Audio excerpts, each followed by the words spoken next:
Welcome to Map It Marketing for small business owners who want to become more confident and capable in their marketing. I'm Rachel Klaver and I'm a small business owner just like you. I've learnt that there are so many different things that we are supposed to do all the time. And trying to work it all out is, quite frankly, often very confusing. In this podcast, we're going to explore what those things are and whether you need to pay attention to them. Ready? Let's get started. Welcome to our first episode of 2022. It is Rachel Klaver, your host, and today we've got a great guest, Shelly Davies, who is one of my all-time favourite people, talking about how she changed the course of her business. Welcome to Map It Marketing, and thank you so much for joining us today. If it's your first day, you've decided you're going to start listening to my podcast for some reason as a New Year's resolution, well, I believe this is a great podcast to listen to. If you're an old friend, welcome back and thank you so much. I hope you've had a great break. We're going to talk about how Shelly changed the course of her business today. She launched a course last year and it far exceeded her expectations on launch week. I'll let her tell you about that. But first I wanted to share you a little bit about Shelly. She's a straight talker. She has got a heart the size of the world, has got the kindness and grace to care and deeply love people, but it's mixed with a real straight talker style, prepared to take no bullshit, no prisoners, and clearly communicate what she wants to do. And that's how she's built her business. She's a plain language expert and she trains people face to face and online how to write and communicate clearly with no extra frillery and rubbish like that. So we're going to talk to her today about how she changed her life and changed her business, about creating this course and what else happened around it, and then what that has led her to be able to do this year in 2022. This is important for us because we often forget as business owners that we get to choose the course of how we shape our lives, including our businesses, and our businesses should serve the goals that we have for all of our life. So let's get ready to listen to Shelly about how she changed the course of her business. Hi, and welcome to another episode of Map It Marketing. Thank you so much for tuning in every week. And I have got a great guest for you today, so you're going to be really pleased that you tuned in today. Shelly Davies is a total powerhouse. I've already told you that in the intro, but I am going to get her to introduce herself to you so you can find out why she is so amazing.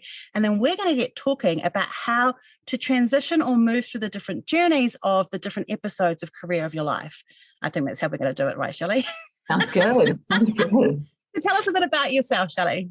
Yes, here I am, a total powerhouse. You are a total powerhouse. Badass. No, really, Shelly Davies, complete and utter dick, and just willing to lean more and more and more into myself at all stages of my life because I can't stand not knowing what would happen if I didn't. So every time I get a glimpse into, oh, this thing feels right. Oh, I can see myself showing up slightly differently. Oh, we should try more of that. And I'm not a planner. I'm not strategic, at least not consciously. I was a high school English teacher. I taught at a bunch of universities. I was in the right place at the right time when someone handed me his writing training business. So then for nearly a decade, I've trained. Oh, you did not know that? That's how it started. Yeah. Right place, right time. My 89-year-old Nana asked me to do something that I didn't want to do. And so then I was in the right place and he was like, hey, you want this business? And I was like, fuck, seriously? And yeah. And so for nearly a decade, I've been training government departments and corporates and all kinds of industries and sectors in plain language, which I hadn't heard about until, almost a decade ago. And recently I've launched my online school, the School of Unprofessional Writing, which I'm so excited about. And so, yeah, you've been in and out of my journey a few times and definitely. Just having fun, man. But I think one of the things, the reason I wanted you on the show, which is all of that, because I learned something which was really awesome already about Shelly, which is great. And we've got a link to the unlearning business writing for unlearning. What's it called again? Tell it again, the right word. School of Unprofessional Writing. The School of Unprofessional Writing. And I think it is a really important thing because especially small business owners, we often feel we've got to sound fancier than we are. So we try and use these big words and we try and make things sound all official, but plain language wins over official language all the time. Yeah, and there are two things that come up in my mind when you say that, and let's make sure that we cover this off. One is about the plain language, but the other is about how our brands need to be aligned, right? Because as I was building the School of Unprofessional Writing, I named it something different, had almost a complete and utter meltdown, and then figured out what the problem was. So let's make sure we cover that off as we talk about. Tell us about that now, because that's really interesting. Oh gosh. Okay. All right. You offered it. Yeah. No. So in-person training is my jam. I love being in a room with people. You came into my, we came into each other's worlds when I wanted to start positioning myself more in terms of speaking, and I had a line of merch that I wanted to play with. And so I was just kind of playing with various things. I always knew that I needed to do online learning. Like, you can't scale up a one-person in-person training business. It gets to a point where there's only one of you. We're at this point ourselves, so this is speaking to me. Like, it's interesting. I feel like you're gonna motivate me here, Shelly. So I'm loving it. You've done all the things too. I took a good 12 months at one point deciding, okay, it's time to scale. What does that look like in my world? And playing with the various options, just playing through scenarios. Decided I did not want to bring on other people to do what I do, because that would mean it would take me away from my joy. I would have to start managing people and managing a brand, whereas if I'm just doing my magic, I can adjust and shift and change anytime I want to, right? Because it's me. But I didn't, so I decided not to do that. So then I was like, okay, it's time to do some online courses, because I was surrounded by amazing businesswomen and they're all building these online empires. And I was like, yes, I need to do it. And I tried and it failed. I've also been there. It just didn't take off. I was like, I know the content's good because I deliver it in person and people love it, but for some reason it's not working. And I'm a big believer in not trying to push through if something isn't working. If there's too much resistance, just listen to it. Can I just, before you jump in there, can I just say that what's critical here, and it's something you and I both do, is we have lots of failures. We have a lot of failures in that regard. But we have jumped in enough to check to see if it fits with us. And I think that's really important, is to find the right thing that you found. You probably had to do a lot of that jumping in to other things that didn't fit. Yeah. You have to try everything. But also I think it's really important to know that, okay, is it a failure or is it I knew I was just trialing something. Yes, the test showed it didn't work. Cool. Yes. So I would call them failures, but at the same time, I don't carry them. No, I don't carry them either. Yeah, absolutely not. No. You have to be willing to trial things and know that the purpose of a trial is to find out if it's and to cut it and not keep persevering if it's not working. Yeah. Totally. So, earlier this year, I was part of some online learning, and it just kind of parted the clouds for me. And I was like, oh, I can see a way that I can do this in a way that leverages off all of my strengths, in a way that, because I know my weaknesses too, right? And some people don't like calling them weak, whatever. There are things I'm not great at and I'm never going to be great at them. And I can keep pushing shit uphill and trying to be better at them, or I can go, oh no, never going there. And I saw a way that I could do these courses that wasn't going to put me into an unsustainable place. And so I started building, I had some content. I was like, cool, I had a little play. I got a couple of people to support me who knew their stuff. Yeah. And then we went into lockdown. And I was like, 3 days of lockdown. I can build courses for 3 days. And then we went into lockdown for 2 weeks. And I was like, I can keep building for 2 weeks. And basically from concept to launch was 5 weeks and 6 days. That's incredible. I had no idea it was that quick. And it was just serendipitous, right? Because if I couldn't have had a plan that in our next lockdown, I will build an online empire. I just couldn't have.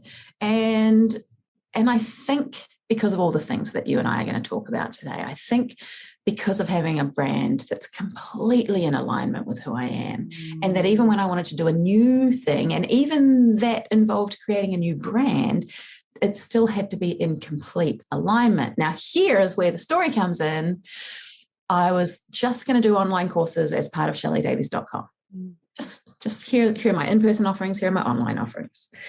And then it just kind of kept growing and it kept growing. And each day I had new ideas and I was like, oh, this could be a school. Actually, I can see how this could be a school that is kind of off to the side of me and that I could bring other people in to contribute to the school. And I think that I can think bigger than I have been thinking. And so I called it the School of Professional Writing. And I woke up the next day with this feeling of dread in the pit of my stomach and pushed through this feeling of anxiety and dread and total imposter syndrome for the next 2 days of filming content. Because the whole time I was filming content, I was like, oh, people are going to think you aren't professional enough. Oh, it's not polished enough. Oh, it's not this. Oh, it's not that. And I was like, fuck. And I stopped like day 3. I got up. I was like, this is not okay. What's going on? I did a brand exercise. Brand Shelly is these things. The school is these things. And by the time I got through that, I was like, oh, duh. It's not the School of Professional Writing. It's the School of Unfucking Professional Writing, you guys. This is about breaking it all down. And I'm sorry if any of your audience doesn't like swearing because they're going to have to get used to it. I probably should. I'll put a warning at the beginning, but I love it. You don't get me without the swearing, right? And this is part of who you are. It's part of the whole brand thing. Yeah. If I was setting myself to be the expert in professional writing, then I had to hold myself to a different standard than if I was like, hey, you guys, our ideas about professionalism suck and we're going to rip that to shreds. Then that gave me permission to be all me. And that was such an interesting little point in the journey because I couldn't call it the School of Professional Writing, even though part of me was like, yes, let's position it this way and it will have global appeal. And well, it turns out unprofessional writing has got really good global appeal. Yeah, well, because it's you, it's undeniably who you are. And let's be honest, like even though it's a separate brand, it has to align with you because anyone that sat in a room with you before and seen your delivery, when people buy a course, they're not buying information, they're buying that, but they're buying a piece of Shelly that they can't get at the moment from having you in the room. Exactly. And it was always going to be that. And then I was trying to position it in this certain way that was moving me away, out of alignment. And so that was just such an interesting insight for me. And then, so I had this idea that I was going to bring in other experts. And so I put out some feelers in my international community for other plain language experts. These are people who have got laws passed in the United States and work at high levels internationally. And I'm like, hey, want to come play with me on the School of Unprofessional Writing? Not a single one of them has not said yes. That's amazing. So clearly the idea of deconstructing these out-of-date ideas, they're not afraid to align themselves with a ballsy brand, which is also a really cool kind of test of the business model, right? And a test of the brand and a test of the offer. I love it. Because I think like one of the things that you talk about is something I've actually just recently been going through because I've been exploring Instagram and I love Instagram, but because I didn't know how to use it properly, I started following a whole lot of big accounts and they all are quite structured. They all have these big things going on and I was learning and I loved the learning. But what I started losing was myself and I started losing the way I talk and the way I do things. And I wasn't getting the results they did. I tried to copy what they did to do what looked proper and it didn't work. And then about a couple of weeks ago, I thought, stuff this. And I split it and went, I'm going to start using my language, the way I describe things. And ever since I did that, everything has just changed. Yeah. Yeah, that's the thing.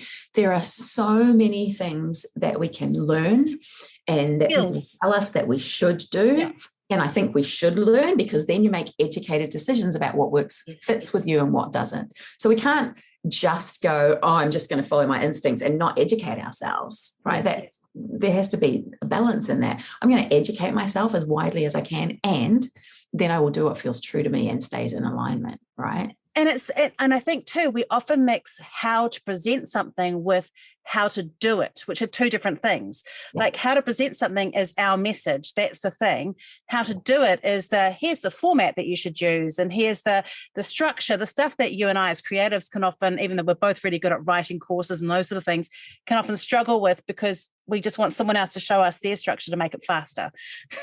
Yeah, totally. And like one example for me is any almost any business coach, business advisor, if you're trying to get your business off the ground, and marketer, they're going to talk to you about niching, right? They're going to talk to you about needing to have a specific niche.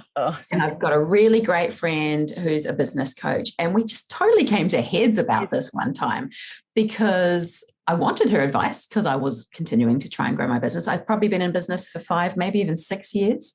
I was turning over probably close to $500,000 a year. So obviously what I was doing was working, right? Yes, absolutely. And she could not get her head around. And I actually think when you and I first started working together, we might have come up against this a little bit too. Yes. About, well, who are you actually speaking to?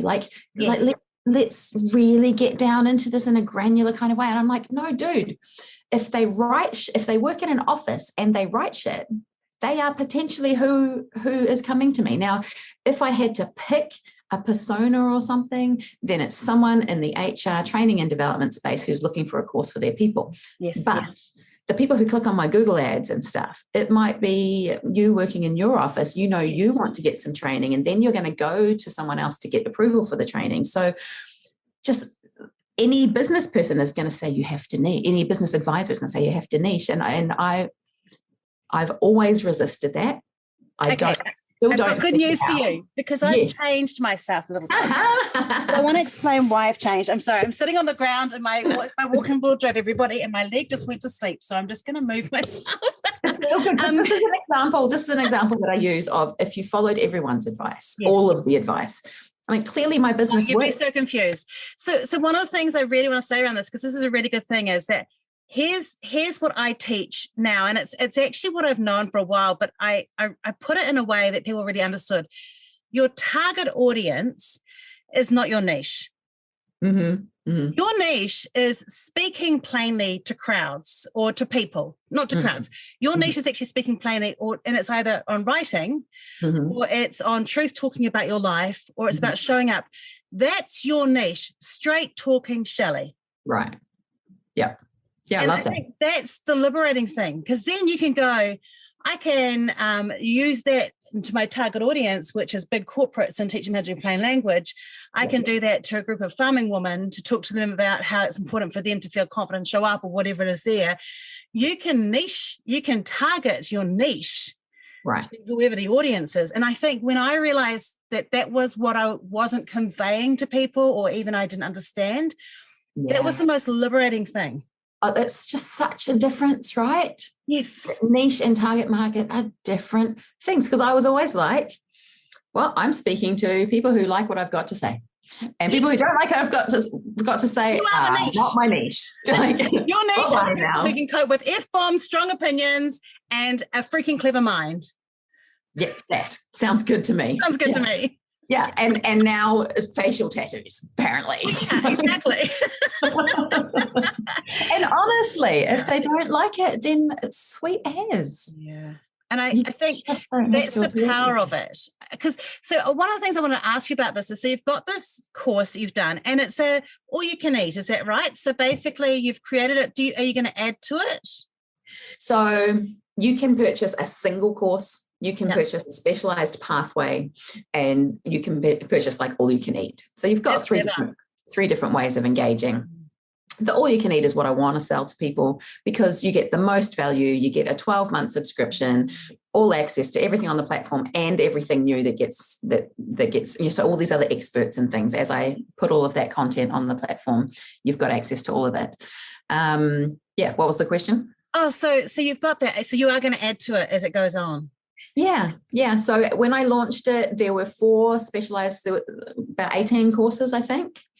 There were 4 specialized pathways that were live. There's another 6 specialized pathways still coming. But all of those pathways have a whole bunch of foundational content that is the same across all the pathways, because I just don't think you can specialize in writing if you haven't got the foundations right. And then I just have the ability to, if I saw a great document today, I could make a 5-minute lesson, show you the document, show you what's amazing about it. Boom, here's an example. I just pop it onto add it onto any course that I want. So that was one of the things that made it right for me, is that I could leverage off my fluidity and organicness, and spontaneity. That's powerful, right? It's being able to go, here's an idea. So for example, like today, Facebook's rebranded. So I can move that. I could put that into a group and create a video and put that into a course. That's what you're saying, is that it's allowing you to allow your curiosity and your spark of, oh, this is a great teaching tool, but having an audience that's actually ready to see it. Yeah. And so even with the specialized pathways, I've got an idea of what the specialized content will look like, but because I don't know everything, I'm going to rely on the experts that I bring in as well. So it's going to be on a particular topic, like say writing copy for the web, but I don't know exactly what the lessons or anything are going to be. And that also means that I don't get overwhelmed or bite off more than I can chew, because if I commit to something too structured, I will fricking give up. Yeah, me too. Like I'll get overwhelmed. And so I just had to tick all these boxes. And I feel really, really grateful that it did. Am I allowed to tell you and the audience what my launch week was? Yeah, because it was amazing. Can I ask you a question before this, though? Because I do want to hear. Do you think that the success that you're about to tell us with the launch week, because I'm going to spoiler alert, it was successful. Do you think it would have been as easy to do that if you hadn't already spent a lot of years building a really solid community around you being yourself? Yeah, absolutely not. Because it was, as far as launches go, it was fairly low key. Yeah. And it was to a fairly small audience. But thanks to, I had an assistant for a long time. I had Mandy, who was running my social media, and I produced the content, but she was the one that got it all out there. And so that's why things are really quiet at the moment, because I haven't got a Mandy. So I've still got lots of content, but I'm also having a Mandy is very useful. Just having someone who can physically push the content out. That's the thing I find really hard. Because the reason I asked that is I actually have a friend who I was talking to yesterday, and she's just launched a course, and it's amazing. And she is amazing at what she does. And I asked her how it went, and she was, happy, but a little bit like it felt really pushy, and it was big, and I didn't get as many numbers as I thought I would get. And I know that's how I would have been 4 years ago, but I know that the thing we're about to launch next year, it will be a completely different experience, because people who see, because I want you to tell the story because it's inspiring, but I want people to know that part of that success is because you have already done a lot of hard work, many hours building an engaged community. Yeah, and invested so much money over the years. So much money. Employing a person full-time who's basically, that was their responsibility, was to help me to do that. So I think that if you want to launch online things, you need two things. And I don't care what any of the gazillionaires tell you about launching a course in 7 days with no expertise. And I don't care. I think you need two things. You need your people.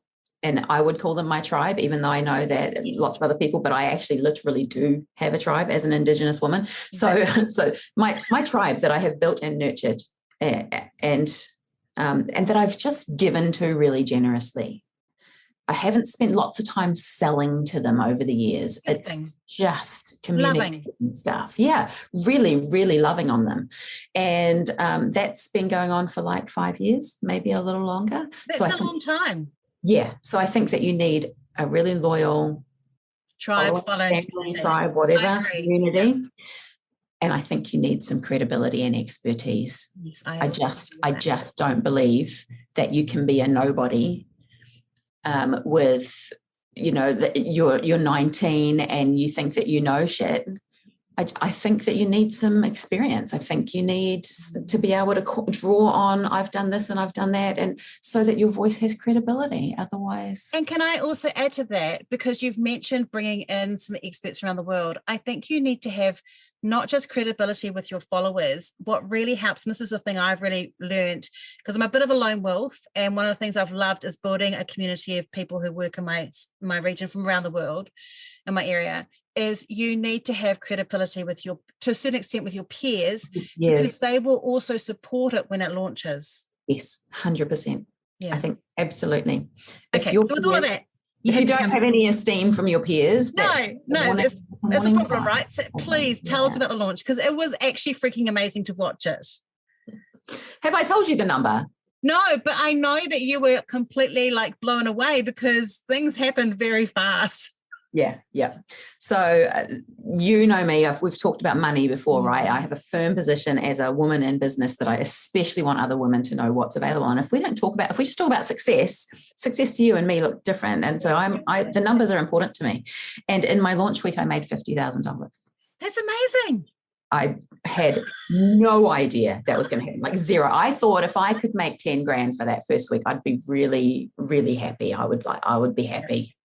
And I made that the first day. I had invested 12 grand into the support and the tools to build it. And so within the first 24 hours, it had paid for itself. Everything after that was just, and it was a week that I spent in a daze, kind of unsettled, not really knowing what to do with myself. I mean, I had a plan for the week. I had only like 3 emails go out that week. I didn't spam everyone every day or anything. But I wanted to make the most of the launch week and the special offer. I had 2 different offers. I had the public launch offer, and then I had an extra special offer for the people that signed up for the pre-launch. And so I could get sales from both of those audiences, and I did. It just was amazing, given the fact that I had a course before and had tried to sell. And it had never worked, because we were working on that, and we were like, this content's amazing, and why does no one pick it? And how, let's do this. But it's because it was the worldview of how you thought it should be, not the Shelly view of how it should be. You think? I still don't have the answer, right? I still don't have the actual answer, because when I'm delivering, my email content is the thing that people rave about. Oh, your emails are great. I love your emails. I read them all the time. You're one of the reasons I always say, guys, you're a lover, not a stalker, And people, if you send love through your emails and care through your emails, people who open it will feel that wash of love come over them and feel attached to you. And if they don't, if they think it's too much, it's not your problem. If they think you're stalking, it's not your problem. But you share that love. They are readable, beautiful emails. Thank you. I appreciate that. So I still don't have the exact answer of why by itself it didn't work, but the platform is the School of Unprofessional Writing, and we've got an offer for your peeps too. Yes, we do, which I'm going to put in the show notes, which is very exciting for those of you that really struggle with writing. I really love the idea too that there's parts in there that will help small businesses, especially around kind of content writing, the processes. I'm imagining there's things in there about contracts and things like that as well. There's a lot about legal documents that can be applied to contracts. There's lots of examples. I think that this is magic for small businesses, because it gets you up to the play with everything that the research tells us is best practice.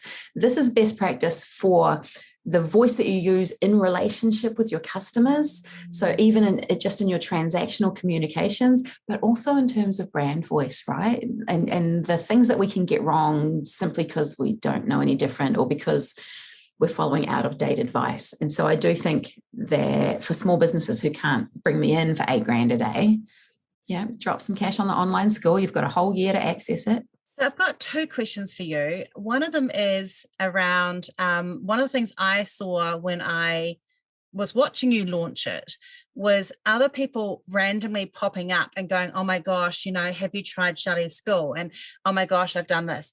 Did you physically ask people to do that? Like people do often suggest you do that, or were they just doing it out of the spontaneous response? It was spontaneous. I was overjoyed. It was beautiful. That's amazing. Yeah, it's been super amazing. Cool. That's amazing. And the second question, which I can't remember, but I'm hoping I'm going to remember in a moment. I knew when I said second question, I was going to get into trouble. We'll come back to you. We'll come back. Oh, but one of the things I do, like with this, like obviously with the course, are you still wanting to do in-person training, or is this so that you can be released to do more keynote kind of motivational stuff? What are you feeling? So at the end of 2020, I decided, like so many of us, when COVID hit and we had our first big lockdown, and we hadn't experienced that before, and so many of us who run our own businesses especially just were like, oh my gosh, I can breathe. Yeah. Because our calendars emptied out and stuff. Now, on the one hand, that was scary because you're like, shit, I need to make money. On the other hand, it was like, oh, I needed this so bad. And then the follow-on reflection, which is, well, then why aren't I giving this to myself? Because no one else gets to decide what goes into my calendar. So holy crap, like, what am I doing wrong? So by the end of 2020, I had decided that I was only going to work in 3 ways this year. Number 1, I will train you in person. Number 2, I will come and do speaking engagements. And number 3, and I knew that this was just like a little extra, I wouldn't do it a lot. I will only write for you if I can do it in the way that I know works best for me, which is I come to you in person, we do an intensive day, I pick your brains, I tell you all to go away while I write, I bring you all back, we workshop stuff, I hand it over and I walk away, right? At great expense, because it's the only way that I wanted to. And I think at great expense is really important, because I think when you decide that that's the thing you do and it's your joy, it is really important to set it at a price that you're going to be happy to do it. Because with writing, we can be happy to do it on that day that we sign it, but sometimes it happens to end up falling on a day where it is hard work that day. Yeah. Every now and again. Yeah. That's the only way I will write for people, because the iterative process, the feedback and all, it just devolves really fast and it's shitty and I don't like it. And so I will do it in this way, right? So I decided that end of last year. Bring on this year, I was loving it. It was awesome. As COVID has hit, all of my in-person stuff has just been disappearing again, and that's been really hard. But when I launched the school, as I was building the school, I also started going, what if I wanted to go back and study next year? Ooh. What if the only work that I do next year is in the study breaks? And so next, and that will also mean that I have to make this school work, right? Yes. It has to work. Yes. And that when something isn't just a nice to have, it's a must have, that changes something about what you do with it as well. I think you dig a bit deeper maybe. So next year I'm studying Te Reo Māori full-time in person, attending classes. Amazing. Because it's the only way I'm going to get to a level of fluency. I'm really proud of that. And then once I decided, my son decided to do it with me too. So it feels like my whānau is just stepping up. Wonderful. And so I'm still, so next year I will be able to say to people, look, I've got X amount of days. I've got these 2 weeks that are available. And then I've got these 2 weeks, like 8 weeks later, that are available. And that's it.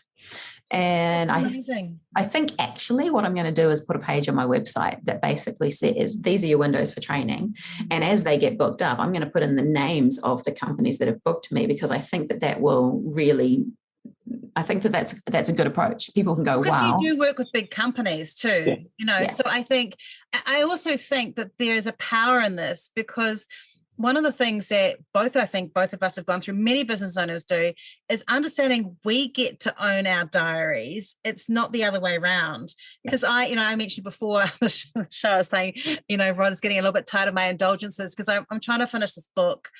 I've told the publisher it's due, the editor and the publisher it's due in January. Done 35K words. I've got another 30 to do.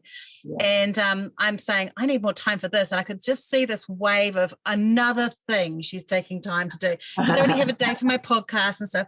But I'm 50 and I'm just like, there is stuff that I want to do. If the business does not serve the heart pouring of what I want to do, what the hell am I doing it for? Exactly. I was like, wow, I wish I really would love to learn Te Reo Māori full-time, total immersions, but I can get really fluent, really, really good at it. I don't think anything else is going to get me to that point. And, I just kind of go, oh, that would be nice. Oh, that would be nice. And then going, what if I did? Okay, well, if I decide to, then I'll just make it work, because that's how everything works in my world. Once I decide to do it, then I make it work. Because otherwise, what am I waiting for? Yeah, it's interesting, because I remember getting frustrated. Like, I often find I'll get frustrated at other people who are having a more liberated life than mine. That's normally my first sign that something's wrong, because I'll go, how dare that person take 3 months off to do that beautifully thing that they really wanted to do? And then I go, hang on a minute, why am I angry about this? It's their life. I'm not interested, it's nothing to do with me. And then I'm like, what is actually happening is, how dare I suppress the thing that is in me, and I am being shown up by someone who has made an active choice to move their life around the things that they prioritize. Yeah. And that it's just got to be that. It's got to. Having said that, I do believe that there are the years and years of hustle while you're getting yourself established. I agree. I could not be where I am today if I hadn't spent a good maybe 5 years saying yes to fucking everything and working through the night and just nonstop. I agree.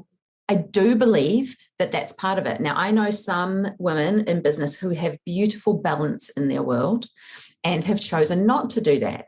And I love that they've chosen not to do that. There will be a plateau, right? Well, I also see that the growth of their business is very slow. So if you're all right with that, cool. Yes. But you have to know that picking one is going to have different outcome. The outcomes are going to look different. And so it's about what's most important to you. Because I really respect those people who are like, I'm just not willing to hustle. Yeah, I do. I am too. I think I have a drive of something I want to do that needs the hustle to get there. So I think for me, I have to have that balance. I know you and I are fans of Profit First by Mike Michalowicz. Have you read Fix This Next by Mike Michalowicz? No. So that's what that's about. It's talking about Maslow's hierarchy of needs in business and how to get that aspirational life.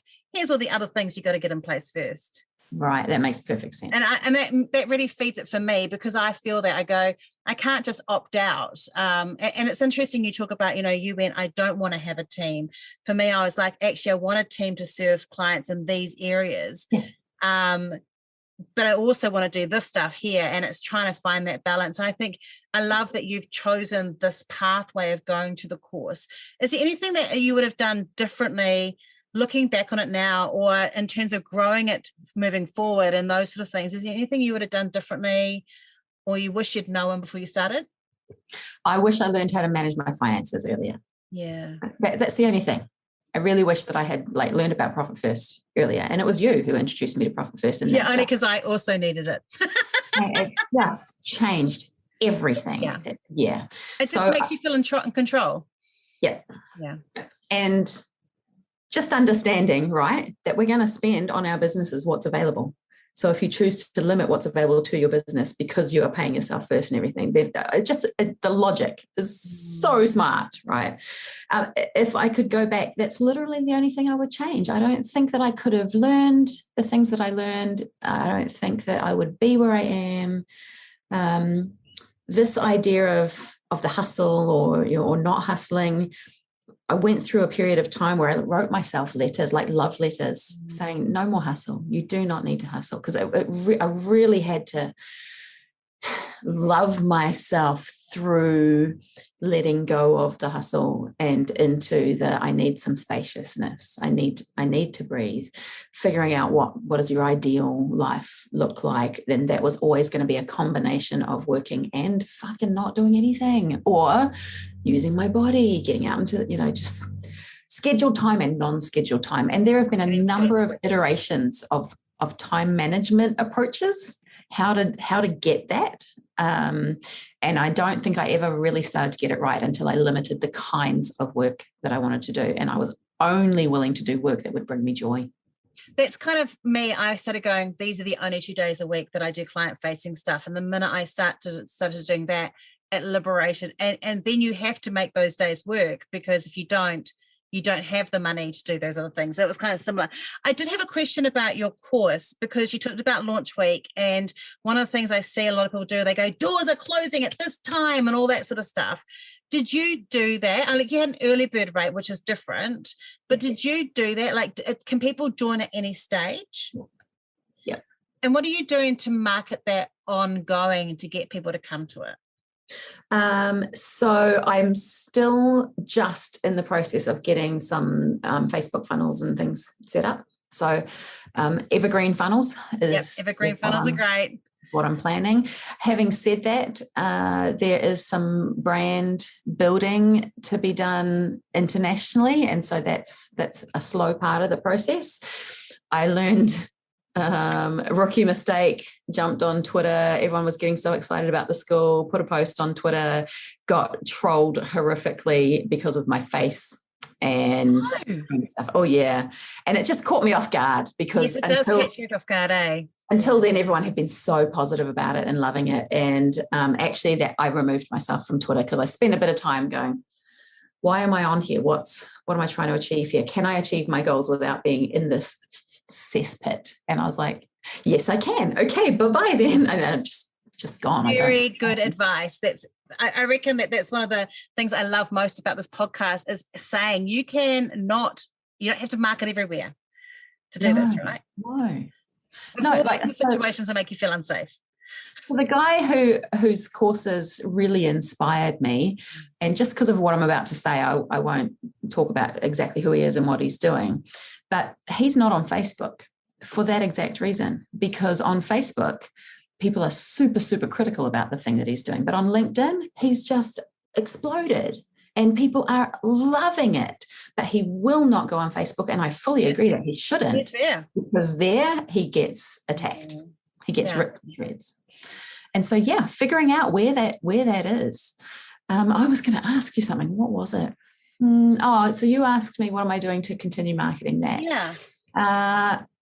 Always in my weekly or fortnightly blogs and emails. So every piece of content that I create, it goes out in an email to I've only got a couple of thousand people on my list. Out an email, it goes onto my website, it goes on as an article on LinkedIn, and it goes on Medium, right? So one piece of content, and let's put it out there, because each one of those places is going to kind of reach different places. Yeah. And once you've written it, it's really easy to do that. It is. And always in there, I try to have a link or two that will take people to my course, just like I always have a link or two that will take them to another piece of content, just like I will have a link or two to some external things, all of that good practice stuff. So continually, as I just put out into the world what I put out into the world, there will always just be these little kind of nudges to get people over there. Yeah, exactly. There's that. And follow up from my in-person trainings, so that if a business has brought me in and they've enjoyed it, then I'm like, how about let's get this content for the rest of your staff? So those corporate subscriptions, those kinds of things. We talked about, I think that's one of the things we talked about years ago, was how do you get you in those places without having to be you in those places? And that makes a lot of sense. Yeah. And I always knew that it had to happen, but until it felt right. Yeah. And I think this is a really important thing. Like I promise everyone we won't talk all day. Shelly and I could do that. We have actually spent a whole day talking together before, so we could do it. But I think this is one of the key things with this is sometimes you can see something that has to happen in your business, but nothing is fitting to slide into that. Like I'm thinking, COVID lockdowns came at the ideal time for this to happen to you, but you certainly couldn't plan for it, or nor wish it on anyone else for that to happen. And it just happened at a point where the lights were starting to go on around, this is how it could look, right? Yeah, it was just serendipitous. Because in the first lockdown, all I did was bake bread, get fat, and day drink. Like, honestly, I did, like, seriously. And there were other people that were all pivoting their businesses. And I was like, fuck all. I was working 7 days a week helping businesses and watching everyone else go, I hate the fact that you guys have all got this time where you're going, I have found myself during lockdown. I am just wanting to have a few hours of sleep a night. Yeah, you went so hard, but it was really beautiful generosity. I loved watching it. Right. You gave so much support.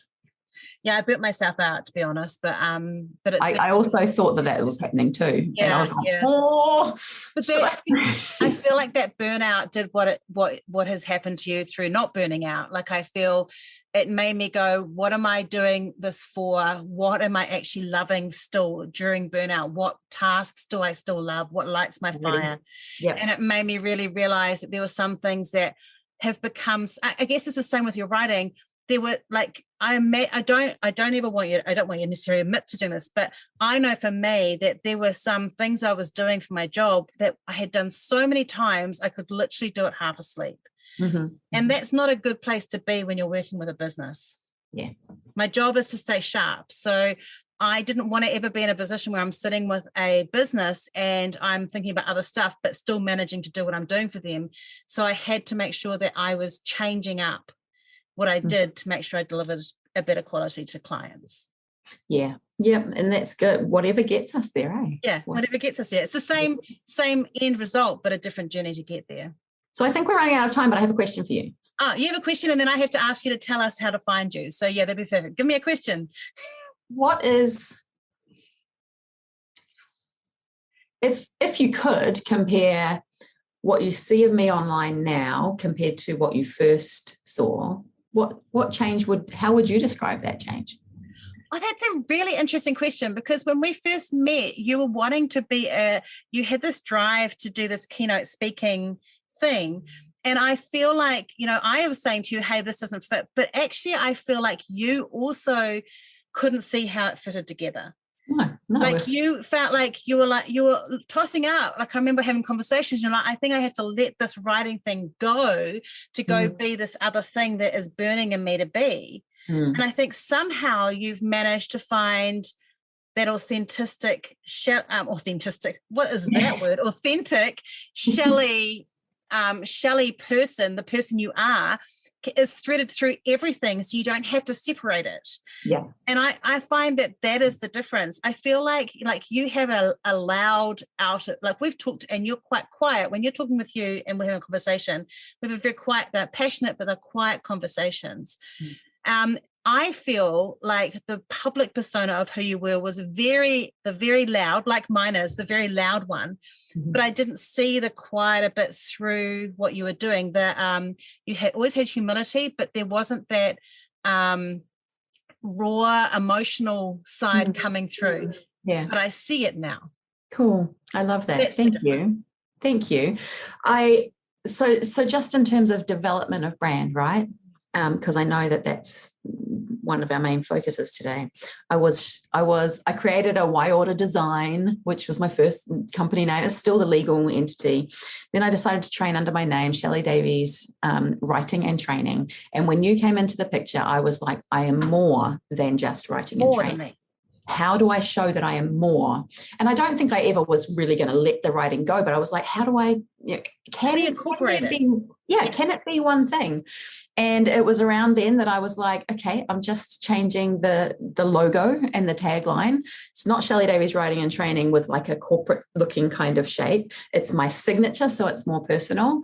And it's writing, joy, and badassery. And I had no freaking clue how anyone would respond to that. I didn't know the next time I showed up at Ministry for the Environment with my newly branded workbooks, if anyone was going to freak out, and my business cards that have swear words on them. But I had to know, I had to try it. And writing, joy, and badassery just encaptured everything, because the writing was still part of it, but it brought in that other part of me that everyone knows when they're in a room with me. That's what you get, right? There's some love, there's some excitement, there's some passion, there's some like, fuck this shit. It's part of it. And then going from that to now, like the founder of the School of Unprofessional Writing, right? So I'm still Shelly Davies Writing, Joy, and Badassery, but then there's this other part as well. And it's been cool. It's been cool figuring that out, because, I got to a point where I was like, oh, I'm more than a writing trainer. How do I let people know that I'm more? And I think that's that transition, isn't it? It's hard sometimes to work that through, but when you come on the other side, you can see that all the paths all the steps you're taking led you to here to get that point. So if people want you to come and be part of your school, we're going to put it in the show notes, where do they find you? Where do they find that? And if they've gone, oh my gosh, I just need to have Shelly in my life somehow in a totally appropriate way, where do they find you there for that as well? So just Google my name. If you can't find me under Shelly Davies, then I'm definitely doing something wrong. If you want to go straight to the online school, that's unprofessionalwriting.com or .co.nz. Both of them will get you there. And just like those are the two options. They do speak to each other. So no matter where you land, you should be able to find out a bit more. And I was going to say, after the writing, joy, and badassery, and to get to this school, it helped me realize, I've been this really fun, playful thing for a while, and now I'm a little bit more rebellious. That's what I think. I'm like, it's rebellious, but there's like I'm trying to work the word, gravitas. That's the word I'm thinking of. Depth is there that you've always had, but it's showing in what you say now. So even when you're being a bit playful and joyful, underneath it is this, I am saying this because I freaking live this shit. That's what I'm trying to say, is I see that coming through, whereas all I used to see was the loud playful, the funny. Yeah, exactly. But I think you had, like, I feel like I'm moving a little bit into this now. I'm behind you on this, but I know I had to wear bright colors all the time, and I did all these things to find that joy, bright thing, to push myself out to discover it. But once you're there, you can start liberating yourself a bit and finding the actual voice.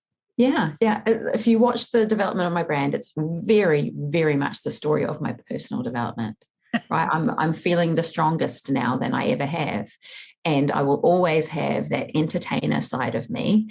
And now I've just got a little bit more of a revolutionary side, and I didn't know it was coming. But now that it's here, I'm like, let's do it. I can't wait to see what happens after a year of you learning today, to be honest. I think there's going to be some exciting developments from that. Yeah. Well, I'm going to study next year. I'm going to work in between. I'm going to keep pushing the online school, putting it out there, and keep growing the online school. And that feels like a pretty good year come ahead to me. Amazing. Thank you so much for being part of the show. As normal, everyone, there'll be a little bit of an outro that goes through a couple of points that have come out of here that you can apply to your business. But Shelly, thank you so much for sharing so generously and, as always, authentically. And it's been a pleasure. Thank you. Thank you. I love that Shelly was able to recognise that having a course that was related completely and aligned to who she was and her brand, and staying real to that, was the defining factor of her success. I'm going to walk through a few other things that Shelly did really well that helped this happen. But first, I'd like to tell you about our course.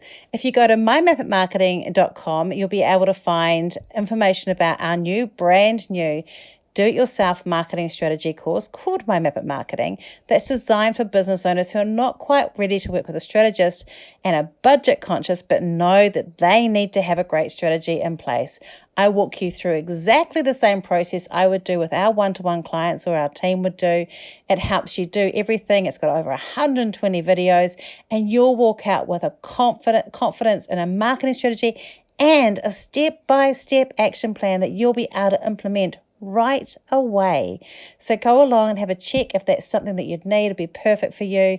I'm really excited because it's something that, like Shelly, I've really been honest and true to how we do things and how we create things. And so it's very much our style and our way of teaching you about marketing. Right, let's go back to Shelly for a moment, shall we? And how it applies to your business. If you are doing a course this year and you're thinking about doing that, some of the things that Shelly did was build a community. She already had a good standing with a group of people. She had stayed in a particular niche and she was known for that niche, and she created her course material within that niche. She kept it very true to her own brand, so she didn't try to make it something that she wasn't. And I think that's really important. If you've built a personal brand, your course has to reflect that. Don't use marketing jargon words and other things and hot takes of ways to do it. If that's not your style, keep it the way that you would present and you would deliver, because then people will do it. I think too, the other thing that I loved about Shelly was she did do a launch week, and I think it's good to have prep around doing a launch week and hold and own it. I watched a couple of people do launch weeks last year who plainly felt really uncomfortable about it, and because they didn't believe in their own value and what they were delivering, it made it really hard for other people to believe it. You've got to work on your own faith here that this is something that's worthwhile and delivering. It's important to have more than one announcement. It has to be over and over again. It's why we've mentioned ours a couple of times on the podcast. Believe me, it's going to be everywhere when it finally comes out, because you need to have that access again. Don't feel like you're slamming it down people's throats. You'll be amazed at how many people only see one or two of those posts. So just share your excitement, share parts and tidbits from it to do it. Shelly did such a great job because I could watch her excitement and her astoundedness when everything was coming together. So please think about that when you're doing it and creating it. Shelly's self-belief definitely does help add to her success, and that's really important to gather that. I also love that she's adding to it as she goes. It's allowing her to be creative and develop things, and I think that also helps people feel that they're building a relationship with them as well. So there's some things you can do to help. Now, next week, we've got Tracy Hancock. She is an amazing life coach. She is coming along to talk about the lessons that she learned when she started using Pinterest. She got amazing success, like truly amazing success. And so I wanted to find out how she did it. She also made a few mistakes, so she shares those with us too. And she's going to walk us through what she does and how Pinterest has helped her business. If you like this show, I'd love it if you rated and reviewed it today. It helps other people trust the show. Please hit subscribe if you'd like to hear from Tracy and other episodes coming up. and you can go and have a look at the back catalogue if you want to listen to some old stuff from 2021. I hope you've had a great year, start to the year, and I'm going to talk to you next week. Thanks for tuning in today to Map It Marketing with me, Rachel Klaver. Make sure you hit subscribe in your podcast app so you don't miss an episode. And if you want notes or information about today's podcast, go to rachelklaver.com/podcast for more information.